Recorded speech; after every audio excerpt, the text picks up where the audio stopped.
বিনোদন জগতের সব খবর নিয়ে আপনাদের সঙ্গে রয়েছি আমি রিপোর্টার মিলা। বন্ধুরা, সুপারস্টার শাকিব খান অনেকদিন পর এবার একটি মজার কথা বলেছেন। সুপারস্টার শাকিব খান বলেছেন, অপু বিশ্বাসই তার বউ হওয়ার যোগ্যতা রাখে, অন্য কেউ নয়। এই কথাটি কি শবনম বুবলীকে উদ্দেশ্য করেই অবশ্যই বলেছেন, কারণ চিত্রনায়িকা অপু বিশ্বাস তার পরিবারের সবার খবর রাখে। হুট করেই সুপারস্টার শাকিব খানের মা অসুস্থ হয়ে গেলে অপু বিশ্বাস নিজে গাড়ি ড্রাইভিং করে শাকিব খানের মাকে হসপিটালে নিয়ে যান এবং তাকে ট্রিটমেন্টের পুরোটা সময় তার মাথার কাছে বসে থাকেন।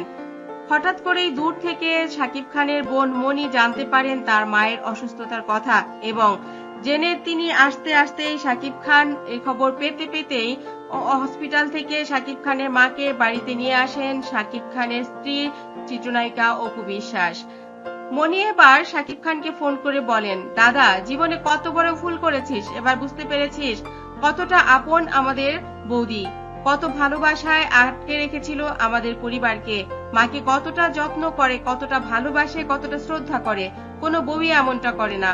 এত সুন্দর একজন মানুষ, এত চমৎকার একজন নায়িকা, এত ভালো অভিনয় করে, এত ভালো বিজনেস বোঝে, সেই মানুষটিকে কি করে তুই কষ্ট দিতে পারলি? জয়ের মতো একটা বাচ্চা যে মানুষটা পৃথিবীতে আনার জন্য এত যুদ্ধ করলো, সেই মানুষটাকে তুই এখনো স্বীকৃতি দিতে পারলি না। তোকে আসলে কি করা উচিত, কি বলা উচিত আমি নিজেও জানি না। সুপারস্টার শাকিব খান মন খারাপ করে বলে, মনি, জীবনে অনেক বড় ভুল করে ফেলেছি। অপু আমার সবচাইতে আপন, অপুর চাইতে যোগ্য বউ আর কেউই হতে পারে না, কিন্তু করার কি আছে বল? অপু তো অনেক বেশি মন খারাপ করে ফেলেছে। ওকে কোনোভাবেই আমি আসলে কোনো দিক থেকেই আর ঠিক করতে পারছি না। যা করার তোকেই করতে হবে। আমাকে একটা বুদ্ধি দে না, কি করবো? ভাইয়া, অপু বিশ্বাসের মতো তোকে আর কেউ এতটা ভালো রাখতে পারবে না। আমার মনে হয় আমরা ভুল করেছি, তুই নিজেও অনেক বড় ভুল করেছিস।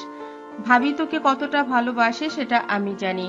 ভাবির বন্ধু বান্ধবরা সব সময় আমার কাছে এসে বলে, অপু ভাবি সব সময় তোর জন্য কান্না করে, সে সারাদিন কাজ করে এসে রাতে ঠিকই তোর জন্য মায়া করে। আসলে আমাদের জীবনে সবচাইতে আপন যেজন, তাকে আমরা অনেক সময় চিনতে পারি না, ভুল করে তাকে দূরে সরিয়ে রাখি।